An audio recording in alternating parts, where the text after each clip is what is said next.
Hi, I'm Benjamin Roth, and I'm a graduate student at the Rochester Institute of Technology. And the title of my presentation is Deciduous Broadleaf Bidirectional Scattering Distribution Function, Measurements, Modeling, and Effects on Leaf Area Index for Forest Ecological Assessments.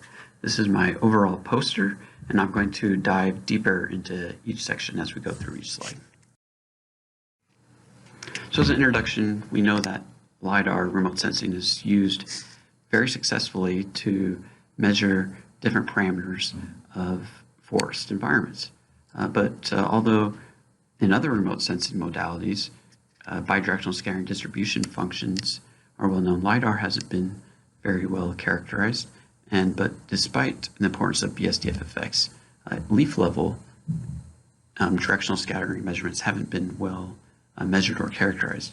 So there have been some studies in regards to taking leaf level characterizations, although they've been limited in spectrum or not fit very well to models or didn't incorporate transmission.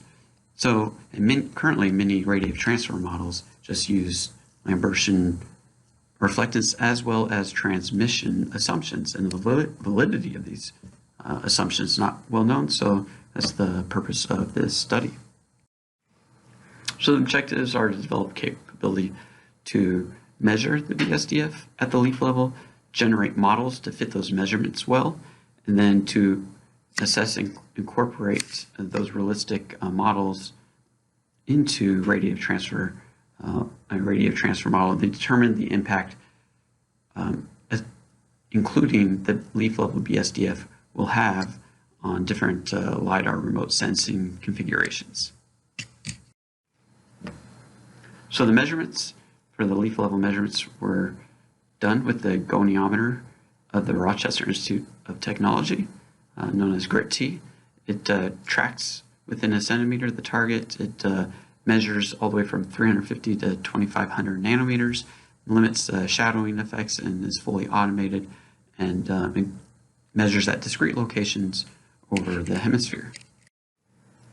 So we looked at three different leaf types: a maple leaf, a sweet gum leaf, and an oak leaf. The maple leaf being the thinnest and most diffuse, while the oak leaf the thickest and most specular. And we measured the reflectance and transmission at 49 different locations and 4 illumination angles for both reflectance and transmission. As you can see down here, this is an example of the reflectance measurements. Each one of these spectrum lines is a different measurement taken over the hemisphere by the goniometer. You can tell at 10-degree illumination angle, the leaf is very diffuse with very little difference in the magnitude of the bidirectional reflectance factor. But as you go out to a 55-degree illumination angle, you can see some of the specular effects take place.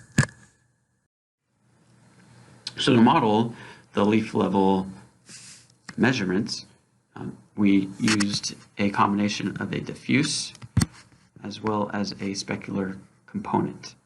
And then for the specular component, we modeled that with a microfacet model. And for the transmission, we used a microfacet model combination of a rough side, bottom side smooth, and top side smooth, bottom side rough, with a uniform index of refraction in the middle.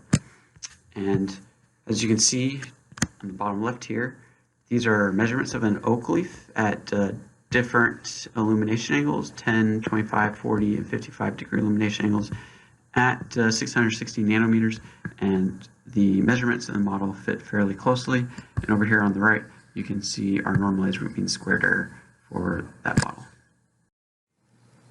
So future work is to demonstrate the capability to take those models of the BSDF, incorporate them into a radiative transfer model, and then perform assessments with different LiDAR sensor configurations to figure out when it would be sensitive to leaf level BSDF effects. And to do that, we're going to leverage the RAMI4 abstract scene that the modeling simulation community is well versed in, and explore the dependence on wavelength, footprint, view angle, as well as leaf angle distribution. And here's some of the references that were throughout the presentation. And here's the poster again, and thank you for listening to my presentation.